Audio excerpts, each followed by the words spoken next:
Welcome back to another haul. This week I'm going to be showing books that I picked up at a local mall con, plus half-price books.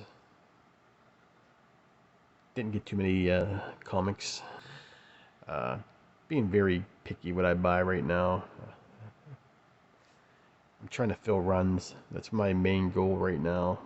So I'm not trying to branch out too much into getting to other new things, but if something does catch my eye, of course I'll pick it up. But before we get to that, we got to get to our two from the tomb. So as I was organizing this week, I was noticing I have a lot of legacy runs, we'll call them, where I only have like maybe 6 or 7 issues. And I figured this week's theme for two from the tomb would be, or what made me buy an issue of a series I didn't collect back in the day. Um, like this one. I was never a Captain America fan back in the day. I just thought he was always a generic hero. This is no offense to anybody that likes him or anything like that. Just that's me, 14-year-old me talking.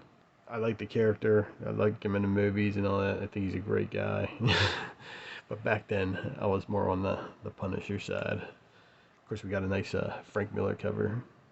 I had never read a Captain America issue. I may have read something that he did a crossover with or something like that, but never went out of my way to buy a Captain America book until I found this one.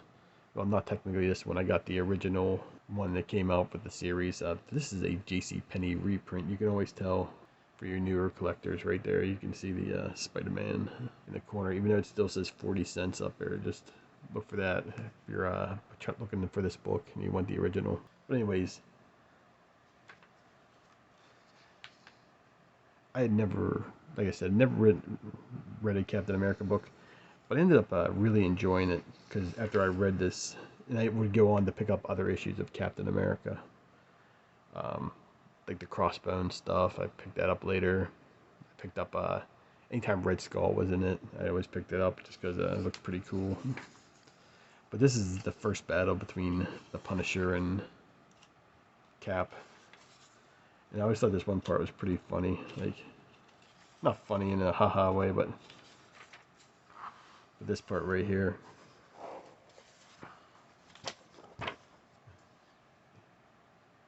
Where Frank Castle is like, basically starstruck. Because those that didn't follow the Punisher, he always idolized Captain America. That's his, guess would be his hero and somebody he looks up to. He doesn't really look up to too many other people in the Marvel universe. I mean, he respects Daredevil, but he really looked up to him, and like he's sort of in shock. But this really turned me on. This is, who wrote this? Let me see. Should know this off by heart already because I read this issue. Oops. Yeah, it's Mike Barr, exactly. One of the better writers of the Punisher. So it's and if you've been following this channel, I got the Summer of Pun. Make the Punisher cool again. Not the bitch boy he is now. But yeah, if you get a chance to get a hold of this story, it's pretty decent. It's a complete story. You don't have to worry about finding, parts 2, 3, 4, 9. But definitely get a chance to pick it up. Like I said, it's a book that I would never have even looked at until I saw the Punisher on the cover. Then I had to hunt it down. Next up is a book, another legacy title. Issue 347 was the first issue I read, and it was the Fantastic Four, and I bought it mainly for the Ghost Rider because I was a huge Ghost Rider. Well, I still am a huge Danny Ketch Ghost Rider fan. But I would have never picked up a Fantastic Four book. This is the first one I ever read. Sort of was lost. I didn't know who the hell was anybody, the scrolls and all that stuff at the time. I remember just reading it, like, I thought the art was in it was pretty cool back in the day. But I had no idea what the hell was going on. I knew the thing, I knew the characters. bare minimum stuff about him. You know, didn't know the histories between Namor and the Invisible Woman or Sue Storm, whatever. And I had no idea who these green guys were. You know, I just thought, I mean, they're goofy as shit. All right, man. Who had any of these little handheld things? I think I had Ninja Gaiden. I had that one. Was there a Double Dragon in this? I think I had that too. I know my buddy had RoboCop. Anyways, get back to the story. We had a lot of the old Marvel monsters.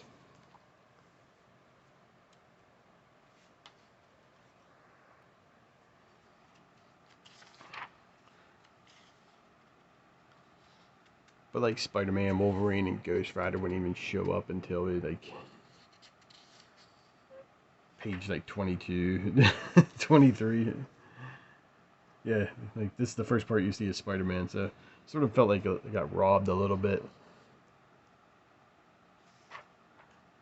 But I thought the parts where those guys came in, because that's the only reason why I bought the book. I had no idea who the Fantastic Four was besides like I said, basically the minimal stuff. But man, there's my buddy there, the Ghost Rider. And I was like, okay. So I was on for issue number 2 of this part, so I didn't know how long I was going to go on for. Did it say at the end, like part 103 or anything? I don't think it did. But this sold it right here for me, so I ended up picking up the next 3 issues. But yeah, again, I would have never would even thought about buying any of these books unless some of my favorite characters crossed over, and so it did its job. Everybody complains about too many crossovers, especially back in the day, because I mean, Ghost Rider, Wolverine, and Punisher were in every damn thing that you could imagine. Like I said, I went to a small con hall. It was a $5 entry fee, which is pretty cool, but I just was really in the mood to buy too much. But I ended up finding a couple things. Found Jungle Action, Black Panther.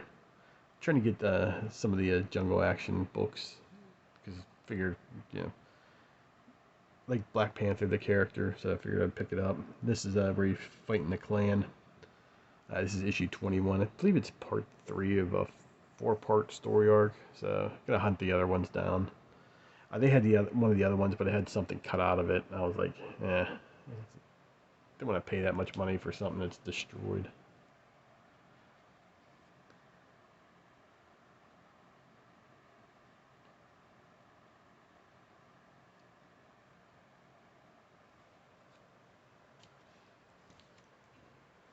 Let's see here. Next up, I was found a couple Wolverine books that I've been looking for. So this is issue 24 with the Jim Lee cover. Just thought that was badass. So I definitely needed it for my Wolverine run. I'm trying to get issues 1 through 50, and I'm probably less than 15 issues away from completing it. But I got all the major books, I guess. So now I'm just getting all the filler stuff. And also found issue 31. Picked them up for $3 each. The guy ended up giving it to me for $5, so not too bad. But those are the only 3 books I ended up picking up. I mean, there was a lot of books that I was interested in, but I'm having a hard time finding stuff that I need.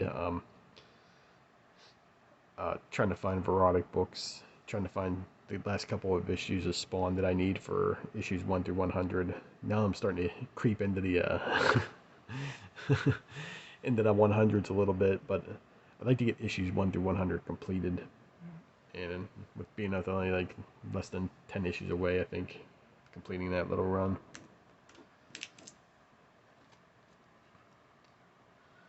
Yeah, it's a Mark Silvestri cover.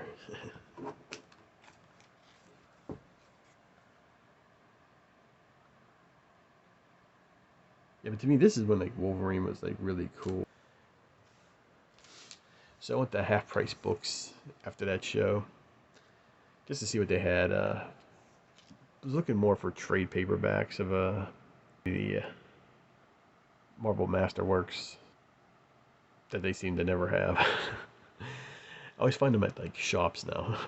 But anyways, I found 2 books that I wanted to pick up or wanted to buy. This is Amazing Spider-Man issue number 799. I already have this issue. Thing is, I really like this cover. So, and mine was damaged, so it was a nice little upgrade. Now I can probably get rid of the other one. But yeah, I just always thought this Red Goblin was pretty cool looking, and I was able to pick up Savage Dragon issue number 250. This is a pain in the ass for me to get. I don't know why my shop didn't get it in. I'm not sure if he just didn't want to pay the $9.99 for it, because it's pretty expensive. Let's get out of this bag here real quick. But it was on my pull list, and I'm just not sure if it just didn't get ordered or whatever, because I didn't have it. And it wasn't in my. And I totally forgot about it until I saw this, and I was like, oh shit, I still need that issue. And to pick it up for $5, which is basically half off.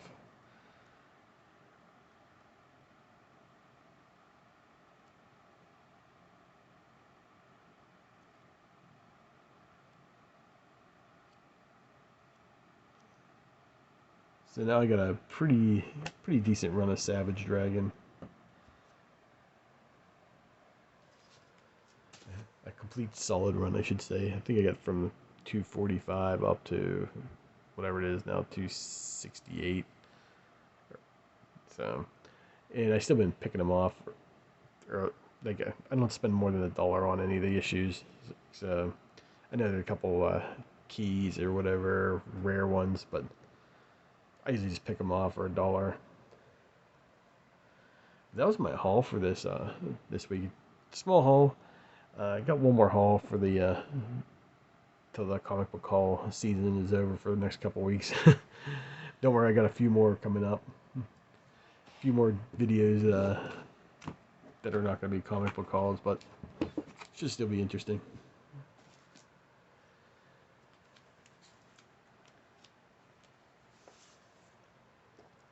Lastly, we're going to do a Whatcha Readin PZ.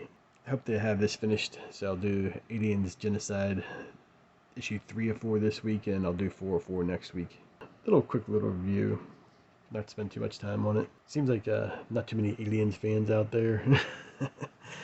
But as we left off on I think when I did the last Whatcha Readin PZ was maybe a month and a half ago. But we left off with our businessman and a couple soldiers flying to the home planet of the xenomorphs. They're trying to harvest their blood. They're getting ready to land right in the middle of a civil war between the black xenomorphs and the red ones. So they're all freaking out. They're in the ship looking down on this, man. You can just see total chaos here as it's unfolding. So they land smack dab in the middle, but they got a force field, so a little bubble to protect them. So while these guys are all sitting around, there's like a mass civil war going on behind them. It's like, look at this, man. It's just like they're everywhere, and then the xenomorphs are just destroying the shit out of each other. It's funny. Then they start like getting a little relaxed, man. They're playing horseshoes. They're having barbecues, cooking out, and of course you got the dollar store Duke Nukem here. It's ready to pound on them. It'll make sense in a second here.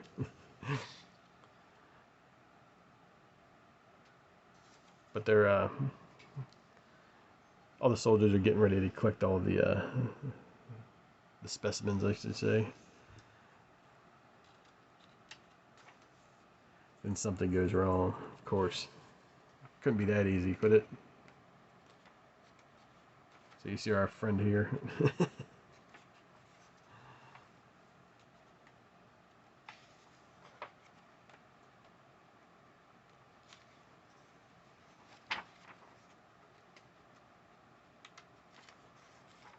Of course, here's the rat bastard.